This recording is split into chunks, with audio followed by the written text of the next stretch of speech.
Good morning students, how are you? Fine and safe. बेटा अब थोड़ा सा विंटर सीजन शुरू हो गया, तो अपने आप को बेटा थोड़ा सा ध्यान रखना है, अपनी बॉडी को कवर रखना है, ठीक है। और आइसक्रीम कोल्ड ड्रिंक वगैरह ये सब नहीं लेनी। तो थोड़ा बेटा जब सीजन चेंज होता है तो अपने आप ध्यान रखना है, ओके बच्चों? Okay, we were doing the chapter some natural phenomena. इसमें मैंने आपको मेनली एक तो लाइटनिंग के बारे में बताया था। लाइटनिंग क्यों होती है? Due two charges.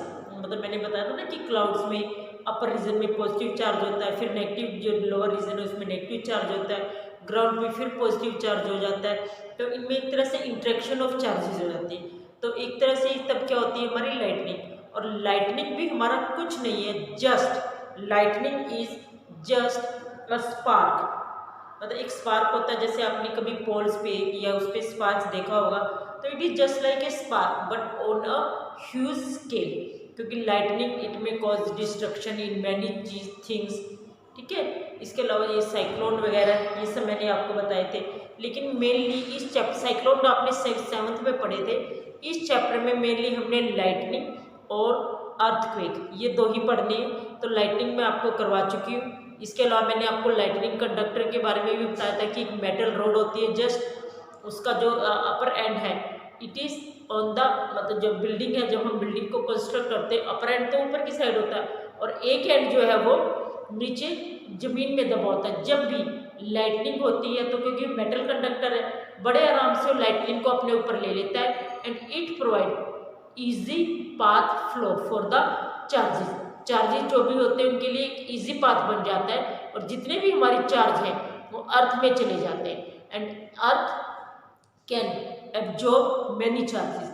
तो लाइटनिंग कंडक्टर के बारे में बता दिया था आपको। ये बताया था कि जब थंडर स्टॉर्म हो या लाइटनिंग हो तब क्या क्या प्रिकॉशंस आपको लेनी चाहिए, if you are outside the house and if you are inside the home. ये सब मैं बेटा आपको बता चुकी हूँ, ठीक है। अब दूसरा चीज़ क्या है बेटा, जैसे साइक्लोन है या लाइटनिंग है, इसके बारे में मेनली फोरकास्ट हो जाता है। आपने टीवी पे भी देखा है, इट में रेन टुडे, इट में भी लाइटनिंग, इट में भी थंडर स्टॉर्म। और एक तरह से टीवी पे हमारी फोरकास्ट हो जाती है, हमें वार्निंग भी दी जाती है, खासतौर पे फिशरमैन्स को। Fishermans are advise no go to inside the sea, कि वो सी के अंदर ना जाएं, ठीक है। तो इसके बारे में कहते हैं। तो जो वेदर डिपार्टमेंट होता है it can warn about the thunderstorm developing in some area, ठीक है। और अगर थंडरस्टॉर्म होता है तो it is always possibility of lightning, तो ये भी होता है and cyclone happening it. So we can measure, we have time, हमारे पास प्रॉपर टाइम होता है कि हम उसको, अगर हमें पता है कि देर में भी साइक्लोन, देर में भी थंडरस्टॉर्म, देर में भी लाइटनिंग, तो उससे प्रोटेक्ट करने के लिए हमें खुद के पास, हमारे पास बहुत सारा टाइम होता है। लेकिन what about another natural phenomena that is earthquake. Earthquake है, इसको ना तो हम ज़्यादा प्रिडिक्ट कर सकते हैं, ना इसके बारे में वार्निंग दे सकते हैं, और ना ही हमें ये पता लगता है कि किस वर्ल्ड के किस पार्ट में अर्थक्वेक होगा। हम इसको बारे में प्रेडिक्ट नहीं कर सकते। साइंटिस्ट बहुत कोशिश कर रहे हैं कि हम अर्थक्वेक की भी फोरकास्ट कर दें, लेकिन नहीं ऐसा हो पा रहा। हालांकि कुछ कहते हैं कि कुछ रिसर्च कि जब अर्थक्वेक आने वाला होता है तब डॉग हैं वो बहुत ज़्यादा बार्क करने लगते हैं, क्योंकि they can see, they can hear the ultrasound, तो इस वजह से वो बहुत ज़्यादा बार्क करते हैं। लेकिन पहली बात तो उनके बार्क करने से हमें ये नहीं लगता कि अर्थक्वेक होगा ही, वो बहुत वजह से बार्किंग करते हैं, उनका कोई ऐसा खास वो नहीं है, ठीक है। दूसरा, अगर हमें पता भी लग जाए कि अब डॉग बार्क कर रहे हैं तो इस वजह से मे अर्थक्वेक हो सकता है, तो हमारे पास प्रॉपर टाइम नहीं होता कि हम अपने आप को बचा सके, ठीक है। तो अर्थक्वेक जो है वो होगा ही, किसी भी टाइम होगा, कभी भी हो सकता है किसी भी हिस्से में, और हम उसको प्रेडिक्ट नहीं कर सकते। तो ये है हमारा आज का चैप्टर दैट इज अर्थक्वेक। सबसे पहले हम ये देखेंगे कि अर्थक्वेक क्या है, व्हाट इज एन अर्थक्वेक, ठीक है, and what happens when it occur, what can we do to protect, to minimize its effect. हम इसको प्रेडिक्ट तो नहीं कर सकते, लेकिन इसका इफेक्ट को हम मिनिमाइज कर सकते हैं। व्हाट आर सम, तो ये क्वेश्चन है जो हम डिस्कस करेंगे। सबसे सबसे पहले तो क्या है, what is an earthquake? An earthquake is sudden shaking of और trembling of the earth which last for a very short period. बहुत कम टाइम के लिए होता है, नियर 1 मिनट के लिए भी नहीं होता, लेकिन ये बहुत ज़्यादा हमारी प्रॉपर्टी का जो हमारी लाइफ्स हैं उनको ये एक तरह से कहते हैं ना डिस्ट्रॉय कर देता है। इसमें मतलब डिस्ट्रक्टिव नेचर बहुत ज़्यादा है, हालांकि हार्डली 1 मिनट रहता है, ठीक है, for a very short time. और इसमें ये होता क्यों है? It is caused by the disturbance deep inside earth crust. तो जो अर्थक्वेक है इट अकर्स ऑल टाइम, हमेशा होता रहता है, कहते हैं ऐसा, लेकिन जो 2 या 3 मैग्नीट्यूड अगर इनका होगा या 4 भी होगा तो बहुत ज़्यादा ये मतलब एक तरह से कह सकते हैं कि डेंजरस नहीं हो सकते और बहुत ज़्यादा डिस्ट्रक्टिव नहीं होगी, मतलब थोड़ा पता भी नहीं लगता। कई बार अगर 2 या 3 मैग्नीट्यूड का अर्थक्वेक है तो हमें पता भी नहीं लगता कि अर्थक्वेक हुआ है, लेकिन कई बार जो उनका अर्थक्वेक आर मच मतलब ये क्या होता है, major earthquakes are much less frequent, क्यों? क्योंकि हमें पता भी नहीं लगता, ठीक है। They can cause immense damage to building, bridge, dams and people, ठीक है, लेकिन जो डिस्ट्रक्टिव होते हैं they can be great loss of life and property. Earthquake can cause floods, landslides, tsunami, मतलब अर्थक्वेक के बाद भी ये नहीं कि हो गया ठीक है, इससे ये इस खतरे और बढ़ जाते हैं। तो अभी आपका जो है मेजर ये आपका अर्थक्वेक है, मेजर अर्थक्वेक जो है आपका 26 जनवरी 2001 ये एक उसमें आया था। वो कहाँ पे आया था? मेनली आपका भुज कहाँ है? In the Gujarat. और दूसरा 8 अक्टूबर 2005 ये आपका आया था उरी एंड तेलंगाना में। और ये दोनों अर्थक्वेक जब मुझे पता तो मुझे अच्छे से पता है कि 26 जनवरी को हुआ था, तो सभी चीज़ें शेक करने लगी थी, सब कुछ हिल रहा था और हम घबरा गए थे।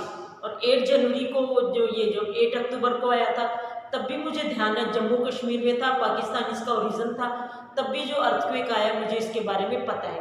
आप अपने पेरेंट्स से पूछोगे तो they will tell you about these earthquake, उनके बारे में जरूर बताएंगे, ठीक है। तो अर्थक्वेक जो है, अब पहले तो अर्थक्वेक है क्या, मैंने बताया ना, सडन शेकिंग। और इसका रीज़न क्या है? हमारी दादी या नानी हमें क्या कहानी सुनाती थी अर्थक्वेक के बारे में? उन्हें नहीं पता था कि अर्थक्वेक क्या है, अर्थ की प्लेट्स क्या, कुछ नहीं पता था। वो क्या कहती थी कि हमारी जो अर्थ है it is situated on the bull horn of 2 bulls, कि 2 बैल के सींग पे ये टिकी है, और जब वो बैल थक जाता है तो it gives it burden on second horn, मतलब कि जो एक हॉर्न पे हमारी जो ये है, एक हॉर्न पे हमारी अर्थ है वो सिचुएटेड है, और जैसे वो थक जाता था तो उसे दूसरे हॉर्न को दे देता था।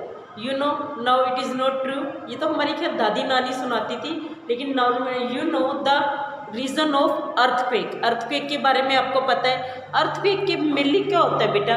The outer most layer that is crust of earth, it is not in a single piece, it is in fragmented, मतलब बहुत सारे fragments में ये है, और each fragment is called a plate। देख fragments को हम क्या कहते हैं? plates। तो ये plates हैं जो हमारी these plates are in continuous motion, ये हमारी लगातार मोशन में है, ठीक है। और when they brush past one another or a plate goes another मतलब अंडर द अनदर, मतलब या तो किसी के ऊपर चली जाए वो किसी के नीचे आ जाए, तो एक दूसरे पे स्लाइड्स करती है। Due to this sliding earthquake occurs, ठीक है। तो मेनली अर्थ क्रस्ट में ये होता है, it is this disturbance that show us up an earthquake. इसी वजह से हमारी जो अर्थ है वो शेक करती है और इट मतलब हमें एक अर्थक्वेक के रिजल्ट आते हैं, ठीक है। अब scientist now want to know so much about earthquake, can it be predicted? अभी तक तो इसको हम प्रेडिक्ट नहीं कर सकते, बस ये आता है और थोड़ा सा हम after earthquake we can take precautions, ठीक है। Although we know sure that an earthquake cause, but we can prepare for it after earthquake, मतलब हम इसके लिए कुछ प्रिकॉशंस ले सकते हैं। सॉरी बच्चों, tremors on earth can also cause when volcano erupt, जब वोल्केनो इरप्शन होता है, ठीक है, या कोई meteor it hit the earth तब भी हमारा अर्थक्वेक होता है, या हम अंडरग्राउंड कोई न्यूक्लियर एक्सप्लोजन करें तब भी हमारा अर्थक्वेक होता है। तो ये भी हमारे अर्थक्वेक के रीज़न हो सकते हैं। However most earthquake are caused by the movements of earth plates, लेकिन फिर भी हम कहते हैं कि जो उनकी जो प्लेट्स है जो फ्रेगमेंट्स की फॉर्म में है, उनके स्लाइडिंग की वजह से अर्थक्वेक आता है। तो कुछ हमारे रीज़न ऐसे होते हैं that are very very weak, जहाँ पे अर्थक्वेक बहुत ज़्यादा आ सकते हैं, तो उनको हम बोलते हैं सिस्मिक और फॉल्ट जोन, ठीक है। अब जो इंडिया है, इंडिया की अगर हम बात करें तो मोस्ट टेंडेड मतलब कि जहाँ पे बहुत ज़्यादा अर्थक्वेक हो सकते हैं, Kashmir, western and central Himalayas, ठीक है, whole north east, run of Kutch, Rajasthan and Indo Gangetic plain. ये ऐसे रीजन है कि जहाँ पे अर्थक्वेक कॉमन है, बहुत ज़्यादा कॉमन है। These are called as seismic zone, fault zone, और इनको हम कहते हैं कि these are in danger zone. क्यों? क्योंकि यहाँ पे अर्थक्वेक बहुत ज़्यादा आते हैं। अब power of earthquake it can be measured by a device that is called as Richter scale. मतलब रिएक्टर स्केल पे जो भी इसका मैग्नीट्यूड होगा उसके अकॉर्डिंग हम पता लगाएंगे कि what was the power of earthquake and how much destruction it can take place, कि कितनी ज़्यादा इसमें डिस्ट्रक्शन हो सकती है, ठीक है। तो जैसे अगर हायर देन 7, अगर 7 से ज़्यादा आपका हायर है magnitude, then it will be more dangerous. 3 या 4 के अर्थक्वेक तो आते ही रहते हैं और इनमें बहुत ज़्यादा ना तो लॉस होता है, हल्की से जैसे कहते हैं ना दरारें आ जाती हैं वॉल में, बहुत ज़्यादा डिस्ट्रक्टिव नहीं होता। लेकिन 7 का अगर आ जाए तो it is very very destructive. तो जो tremors produce waves on the surface of earth, these are called as seismic wave, and seismic wave is measured by an instrument that is called as seismograph। seismograph से हम इस wave को major कर सकते हैं। अब देखो इसमें क्या होता है, ये हमारा किस तरह से, हाँ, इसके साथ एक पेन अटैच होता है, और पेन जैसी अर्थक्वेक आता है, जैसी शेकिंग होती है, तो पेपर को इस तरह की वेव बना देता है, ठीक है। पेपर पे इस तरह की वेव्स हो जाती हैं, और इसको रिकॉर्ड करने के बाद साइंटिस्ट पता लगा लेते हैं कि कितनी मैग्नीट्यूड का अर्थक्वेक आपके आया था, ठीक है। तो ये क्या होता है, by studying these waves scientist can construct a complete map of earthquake. अब लाइक मैनी अदर स्केल्स, जैसे ये डेसिबल है या कोई भी हमारा स्केल है, उसकी स्केल की तरह हमारा जो अर्थक्वेक का होता है वो ज़रूरी नहीं है कि स्टडी हो, बाकी सब तो स्टडी होते हैं, लेकिन ये हमारा स्टडी नहीं होता, ये हमारा लीनियर नहीं होता। कैसे? जैसे अगर हमारा 4 मैग्नीट्यूड या रिएक्टर स्केल पे हमने 4 पढ़ा है, उतना अर्थक्वेक आया, तो हम कहते हैं कि 4 मैग्नीट्यूड का अर्थक्वेक था, इट्स ओके।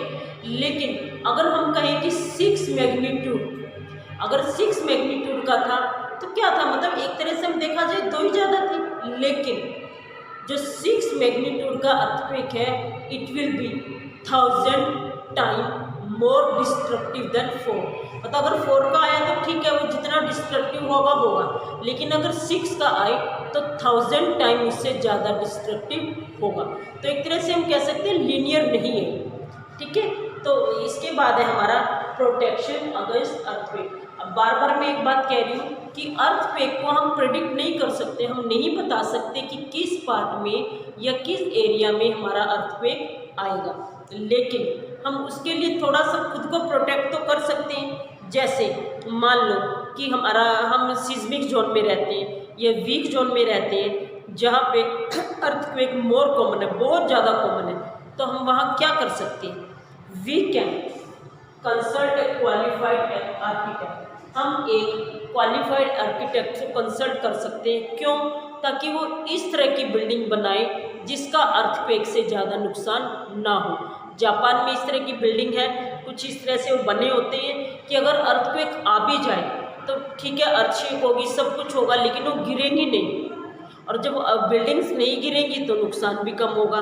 दूसरा, जो फॉल्ट जोन या सिस्मिक जोन है उसमें रहने वाले यूज मड और टिम्बर फॉर कंस्ट्रक्शन, यानी कि मड या टिम्बर को यूज करें कंस्ट्रक्शन के लिए इंस्टेड ऑफ हैवी मटेरियल। क्यों? क्योंकि जब अर्थक्वेक आएगा, मड या टिम्बर से बनी बिल्डिंग कोई गिरेगी तो ज़्यादा नुकसान नहीं करेगी। क्यों? क्योंकि हैवी मटेरियल नहीं है। लेकिन अगर स्टोन, कंक्रीट और आयरन गार्डर इस तरह का मटेरियल होगा तो हमारी बिल्डिंग है वो अगर गिर भी गई तो हमें बहुत ज़्यादा नुकसान होगा। ठीक है। तीसरा क्या है, अगर हमारी कपबोर्ड है या हमारी कोई भी स्लैब है, कपबोर्ड को हम ऐसे रखने की बजाय उसको फिक्स करें दीवार में फिक्स होगी तो उसके गिरने के चांसेस नहीं रहेंगे। लेकिन अगर आपकी गोदरेज की या कोई भी वुडन अलमीरा रखी है तो जैसे ही अर्थक्वेक आएगा वो आपके ऊपर गिर सकती है, फर्नीचर के ऊपर गिर सकती है। और अगर वो वैसे भी गिर जाए तो उसमें जो भी सामान रखा है वो सारा का सारा टूट सकता है, अगर ब्रेकेबल है, कांच का है। ठीक है। इसके अलावा अगर आप कोई भी वॉल क्लॉक या कोई भी डेकोरेटिव पीस दीवार पे ना टांगो, मतलब उसको इस तरह से या तो फिक्स करो, जैसे आपकी वॉल क्लॉक है या कोई डेकोरेटिव पीस है वो हैंग है ऑन द वॉल, तो गिरेगा और गिरने से आपको चोट लग सकती है और वो खुद भी टूट सकता है। ठीक है। अब कुछ बिल्डिंग को क्या होता है कि अर्थक्वेक के एकदम बाद वो फायर पकड़ लेती है, मतलब उनमें आग लग जाती है। तो आप जिस भी बिल्डिंग में रह रहे हो या जिस भी घर में अगर आप रह रहे हो तो वहाँ पे फायर इक्विपमेंट होने चाहिए, ताकि अगर आग लग भी जाए तो उसे आप बड़े आराम से बुझा सको, ब्लॉक कर सको। ठीक है। अब सेंट्रल बिल्डिंग रिसर्च इंस्टीट्यूट, यह नोट कर लेना बेटा, जो कि आपका रुड़की में सिचुएटेड है। Central building research institute Roorkee में है। तो वो has developed the knowledge to make quake resistance house, means वो ऐसी कोशिश कर रहा है कि ऐसे हाउसेस बनाए जाएं जिनका अर्थक्वेक पे कोई ज़्यादा असर ना हो, मतलब अर्थक्वेक उनको डिस्ट्रॉय ना कर सके, वो ना गिरे। तो अर्थक्वेक रेजिस्टेंस हाउसेस वो बना रहा है। लेकिन फिर भी क्या प्रिकॉशंस ले सकते हैं अगर आप घर में हो, if you are inside the home, तो क्या प्रिकॉशंस हो सकती है? First of all, take shelter under a table और stay there till the shaking is off, मतलब आप किसी बेंच या टेबल के नीचे होंगे तो कोई दीवार या कोई भी पीस गिरा तो टेबल पे गिर जाएगा, आप उससे बच जाओगे। ठीक है। तो उसके नीचे जब तक वहीं रहो जब तक कि आपका ये जो शेकिंग है वो स्टॉप ना हो जाए। सेकेंडली, अगर आप बेड पे हो तो बेड से नीचे मत उतरो, क्योंकि अर्थ तो हिल रही है, आपका बैलेंस बिगड़ेगा तो it will be dangerous for you. बस कोई पिल्लो से अपने आप को कवर कर लो, अपने हेड को एटलीस्ट कवर कर लो ताकि नुकसान कम से कम हो। इसके अलावा कोई भी टॉल ऑब्जेक्ट या हैवी ऑब्जेक्ट जैसे अलमीरा है या कोई भी टॉल ऑब्जेक्ट है उससे दूर रहो, क्योंकि अगर वो गिरेगा तो सबसे पहले आपके ऊपर ही गिरेगा, इसलिए उनसे आप दूर रहो। If you are in outside the home, अगर आप घर के बाहर हो, अचानक शेकिंग स्टार्ट हो जाए, यू नो कि अर्थक्वेक होगा, तो कोई ना कोई ऐसा क्लियर स्पॉट या ओपन ग्राउंड, मतलब बिल्डिंग या उससे दूर रहना है, क्योंकि बिल्डिंग वगैरह के गिरने के चांसेस होते हैं, कोई हाउस के बाहर आप खड़े उसके गिरने के चांसेस होते हैं, तो आप उनसे दूर रहो, किसी ओपन ग्राउंड में चले जाओ। ओपन ग्राउंड में क्या होगा, एटलीस्ट कुछ गिरेगा नहीं। ठीक है। और if you are in car और बस तो डोंट कम आउट, वहाँ से बाहर मत आओ, और ड्राइवर को कहो कि सेफली और धीरे से उसको कहीं आसपास की जगह पे ले चलो जहाँ पे कि ओपन ग्राउंड हो। हालांकि अर्थक्वेक हार्डली 1 मिनट रहता नहीं है, लेकिन बहुत ज़्यादा ये डिस्ट्रक्टिव होता है। अब आपने कई बार ये पढ़ा भी होगा पेपर्स में कि कितना डिस्ट्रॉय लाइफ, प्रॉपर्टी और ये हाउसेस, मतलब कितना ज़्यादा वो डिस्ट्रॉय कर देता है। तो इसलिए अगर हम थोड़ी बातों का ध्यान रखें, at least we can save our life. ठीक है बच्चों, तो इसके साथ ही ये आपका चैप्टर ओवर हुआ। इसकी वर्कशीट आपको भेज दूंगी, और जो भी वर्कशीट भेजूँ बेटा मैं साथ के साथ लर्न किया करूँ। ओके बच्चों।